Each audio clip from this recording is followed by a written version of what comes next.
ఇప్పుడు చెప్పిన ప్రాబ్లం అందరికి అర్థమైందా? Very good. నీకు డౌట్ వచ్చిందంటే క్లాస్ బాగా వింటున్నావు అని అర్థం. సార్ నాకు డౌట్ ఉంది సార్. క్లాస్ చెప్పేటప్పుడు వినకుండా గాడిదలు కాస్తున్నావా? ఈ యాన్యువల్ ఫంక్షన్ లో ఎవరైనా కల్చరల్ యాక్టివిటీస్ లో పార్టిసిపేట్ చేస్తారా? సూపర్. స్టూడెంట్స్ అన్న చదువు ఒక్కటే కాదు, కల్చరల్ యాక్టివిటీస్ కూడా ఉండాలి. సార్ నిన్ను పార్టిసిపేట్ చేస్తాను సార్. నువ్వు చదువు తప్పితే అన్నింటిలో పార్టిసిపేట్ చేస్తావురా.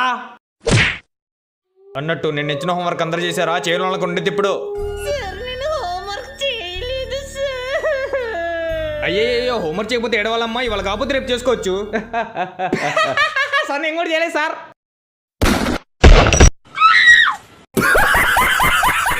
నేను మీ అమ్మ సెకండ్ షో సినిమాకి వెళ్తున్నాం కానీ ఇంట్లో జాగ్రత్త పడుకోండి.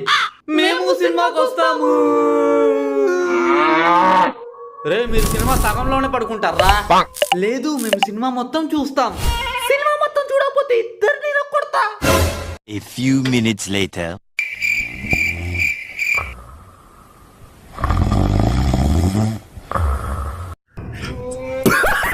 Please like and subscribe, bell icon on చేసుకుని పెట్టుకోండి. మన ప్రతి వీడియో మిస్ అవ్వకుండా మీకు వస్తుంది.